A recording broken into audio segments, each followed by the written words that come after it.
જો તમારા વાહનમાં નંબર પ્લેટ નથી અથવા HSRP પ્લેટ લગાવેલ નથી તો હવે તમને પેટ્રોલ, ડીઝલ કે CNG મળશે નહીં। રાજકોટ શહેરમાં ગુનાખોરી પર લગામ કસવા માટે પોલીસ કમિશનર દ્વારા એક અત્યંત કડક જાહેરનામું બહાર પાડવામાં આવ્યું છે। અવારનવાર નંબર પ્લેટ વગરના વાહનો ચલાવીને ઈ-ચલણથી બચવા hit and run, chain snatching અને લૂંટ જેવા ગુના આચરવામાં આવતા હોય છે।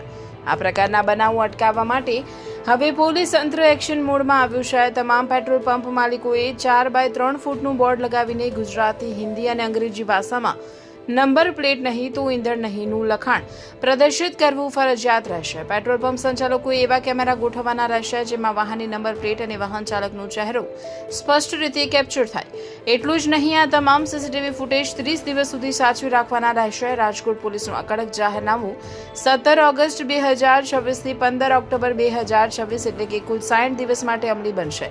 જો કોઈ વાહન ચાલક કે પેટ્રોલ પંપ સંચાલક આ જાહેરનામાનો ભંગ કરશે તો તેમની સામે ભારતીય ન્યાય સંહિતા 2023ની કલમ 224 મુજબ કાયદેસરની કાર્યવાહી કરવામાં આવશે। રાજકોટવાસીઓ પોલીસ તંત્રના જાહેરનામાને આવકારી રહ્યા છે। સ્થાનિક લોકોનું માનવું છે કે આ નિર્ણયથી ગુનાખોરી પર અંકુશ આવશે અને આવા કડક નિયમો રાજ્યના અન્ય તમામ શહેરોમાં પણ લાગુ કરવા જોઈએ।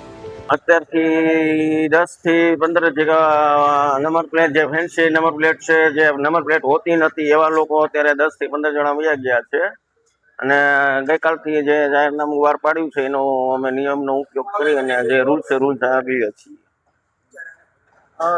એનું કારણ શું છે કે આ નંબર પ્લેટ વગરની ગાડીઓમાં અવારા તત્વોને લઈને અલગ અલગ લોકો આવતા હોય છે અને ધૂમ મચાવતા હોય છે, તેને લઈને જાહેરનામું બહાર પાડવું છે? તમારા મતે શું કહેશો? ત્યારે લોકો, રોમિયા લોકો છે જે આ બધે છે, એ બધાને કેવી રીતે કન્વિન્સ કરવાના એના માટેનો રૂલ્સ બહુ બરોબર છે।